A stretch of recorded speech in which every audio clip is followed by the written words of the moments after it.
listening to episode 20, chapter 2 of the Daily Growth Discipleship podcast. I'm Josh Havens. And I'm Chris Lamberth. And we're on a journey to learn what it means to live a lifestyle of discipleship. We're glad you're joining us and hope that as you set aside this time for God, that He will help you grow today in the everyday moments of life. All right, so we are on episode 20 of the Daily Growth Discipleship podcast. We've been doing this for 6 months now, and it feels like no time has gone by, and at the same time feels like a long time has passed since we first started this thing.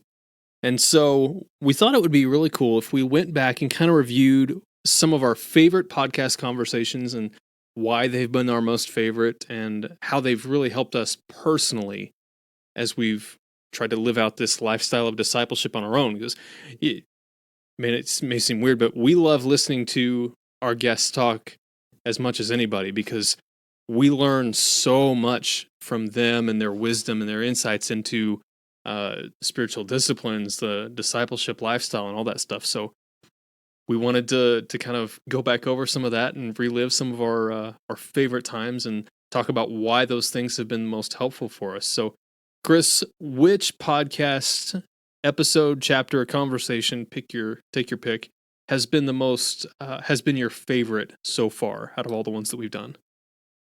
They're all my favorite. I can't choose between my babies. No. We really have enjoyed all of our guests. They've had great things to say. Favorite episodes, though, man, it's hard to judge. Like, I feel like we should have like Olympic scoring cards, and then like, because then there might be like certain reasons why I think it's a favorite. Like, if I ask a question or if I forget to ask a question, then that's sort of like, I feel like I've done something wrong, but it has nothing to do with the guests. So anyway, one of my favorite conversations, though, has been with Justin Early.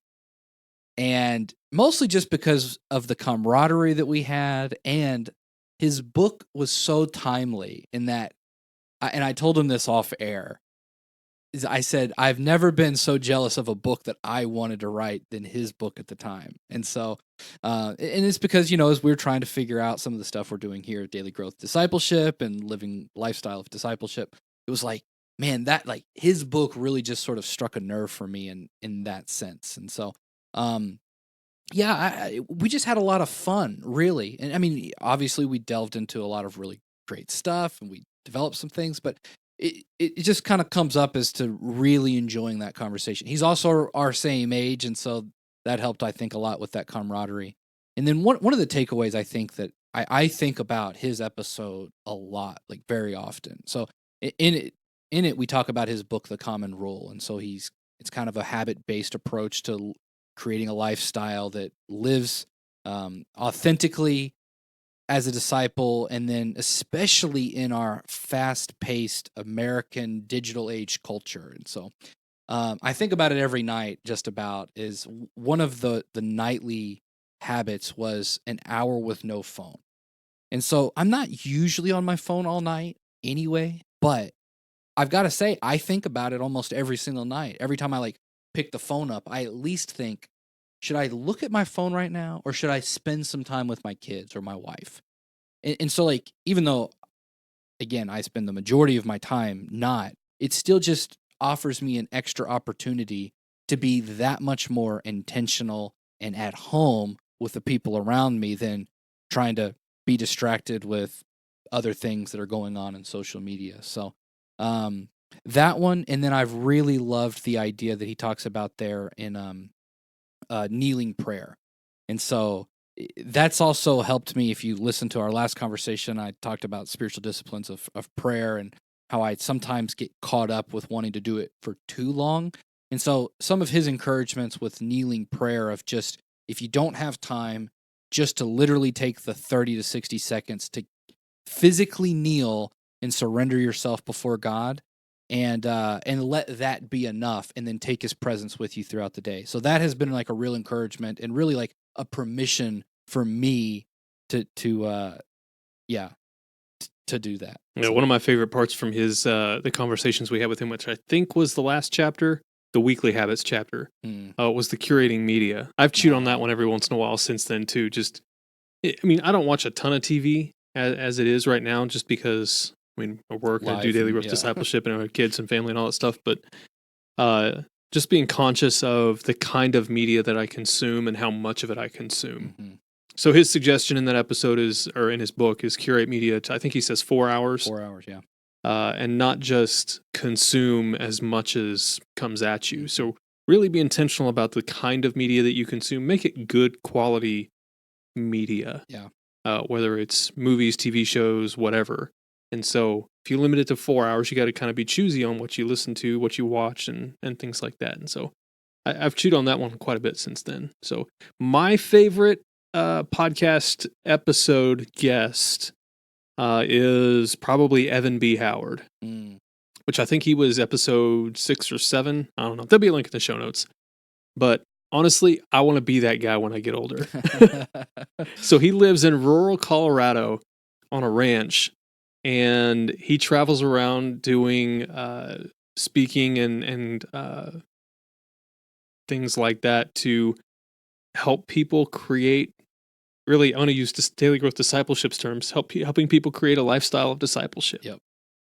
And so he's kind of been a jack of all trades. He went through a lot of different traditions, church traditions, Mm. and he calls it God leading him on a journey of many conversions. And so, like, you have a tendency, if you're traveling around to different churches, you say, "Oh, well, I really like this thing about this church," and you've been there for a while, and some of the warts start to come out, and you kind of get a little disenchanted with that church, and you move on to another church, and you say, "Oh, I really like this church." Well, we tend to kind of do the same thing in the spiritual life. We get all gung ho about speaking in tongues, or we get all gung ho about fasting, or we get all gung ho about silence and solitude, and really, it's not about any one thing. It's about God taking you through seasons and changing little areas of your life one by one. And to me, that one was, I just really enjoyed that conversation with him. It was laid back, and I just want to be him 20 years from now. Yeah. No, he has a great ministry and just a great presence about him. Like, you just want to kind of be around that guy. He's got one of my favorite lines of any of our podcasts. I asked him, he was talking about when he first got saved, and he just simply went home and had a conversation with God. He just talked to him as if he was walking along with him. Mm-hmm. And I asked, like, why would you do that? Like, that does seem to be an interesting thing that you would do. And his answer was something along the lines of, I was a really weird kid. And so to him, it just felt natural. And I love that. I really do love that, because we're all like weird and, not quite with it when we're younger. And it's been something you can really just see that the hand of God has been upon him and used who he has created him to be. And he's living into that very naturally. So, yeah, he was a great guest. What about the most helpful episode, though? Like, so, and it might have been the same one, but one that just sort of really spoke to you and pulled you forward, or really just gave you a lesson that you didn't otherwise see.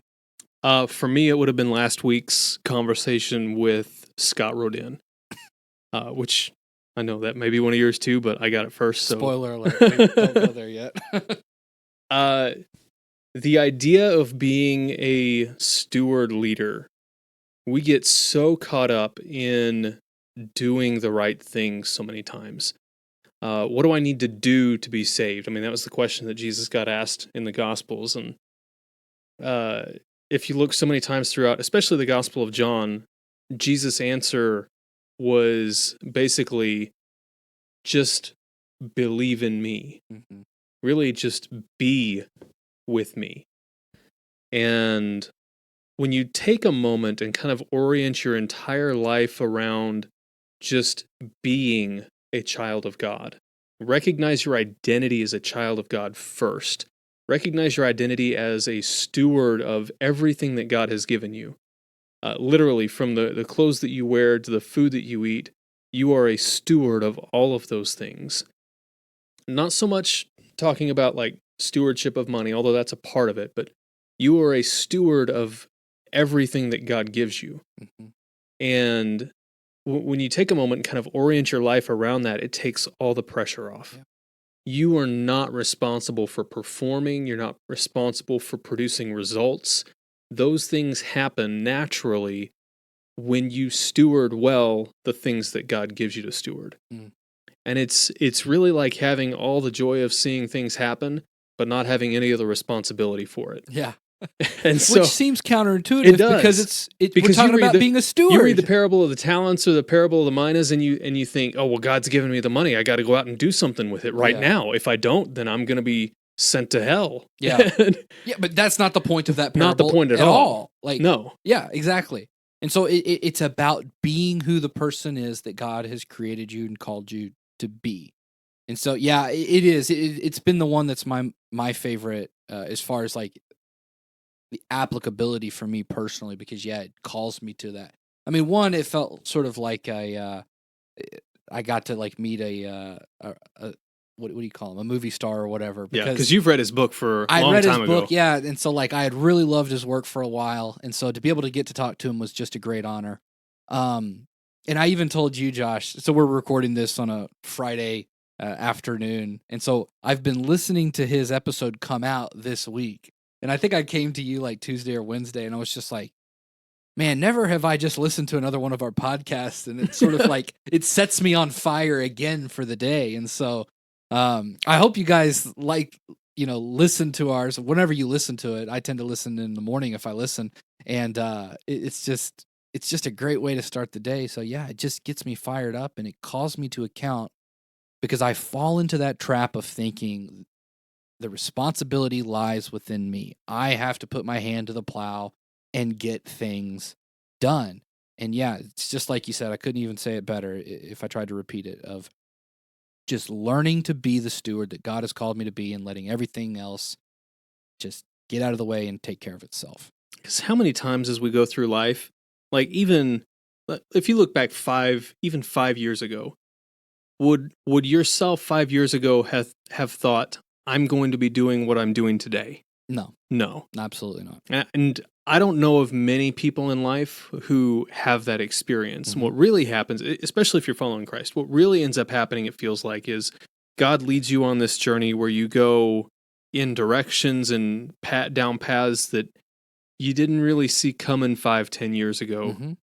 And he just does those things. Yeah. And so I really like what James says. Don't just say tomorrow we're going to go do these things. Instead, say if the Lord wills it. Mm-hmm. And it's really just about having the attitude that says, I'm going to live in today. I'm going to steward what God's calling me to do today. And I don't have to worry about tomorrow, to borrow from Jesus' words, because tomorrow has enough troubles of its own. That's right. And it's also opened up a new mindset for me as well, to think about it's not just about me. In other words, like this was another great takeaway point, is it's when we steward who we are, our relationship with ourselves, there's a natural trajectory that then goes into looking at the way that we interact with other people around us to help them become stewards that steward their relationship with God as well. Or maybe I'm saying that backwards. When we think about stewarding our relationship with God, we steward other people's relationships with God as well. And not like we're responsible for them, but we just become aware that we're all trying to live into this stewardship moment. And to me, it just gives me great freedom to say like somebody comes in, maybe you're at work and they're having a bad day. All of a sudden now you're not worried about they're doing something against you. They're attacking you. It has nothing to do with you. It has everything to do with them and where they're at. And so, and again, beyond fixing it, which is where I normally would try to go, the thoughts begin to run through your mind. What can I do to help this person steward their relationship with God in this moment? What can I do? How can I encourage them? And maybe it's just simply being there. And so the more we continue to learn to steward and be stewards of what God has given us, the more that just naturally spills out into the lives of others. And so we end up getting the impact. This is the great thing. We end up getting the impact that we want originally, and it feels like we're getting it for free. Yeah. Because it's just like, it's not about me. It officially becomes not about me. It's about what God can do in and through your life. And I love it. So today, as you go about your day, look for some of those everyday moments that you have in life, whether it's talking to a coworker or listening to this podcast, maybe, who knows, and look for the opportunity to grow and become more like Christ. Honestly, when we first started podcasting, I never would have thought that we would have gotten so much out of it personally. And the conversations that we have in the grand scheme of things aren't long or honestly very world changing for the kingdom of God. Maybe they are. I mean, we can't really judge that right now, but looking at these just normal conversations that we've had with normal Christians, God has done some amazing things in our own lives through that. So find those everyday moments in life today and try to be aware of what God is doing, what God wants to do in your life and in the lives of others around you.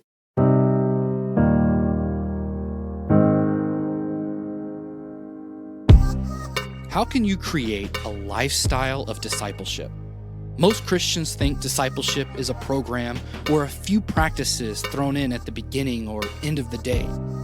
But we want to help you create a lifestyle where walking with Jesus throughout the day is not only possible, but natural. And we have a tool that's going to help you do just that. It's called the Daily Growth Journal. It's a guided journal that's going to help you become secure in your identity with God and authentically walk with Him in your daily life. Growing daily in your walk with Christ is possible if you cultivate a lifestyle of discipleship. And the Daily Growth Journal will help you do just that.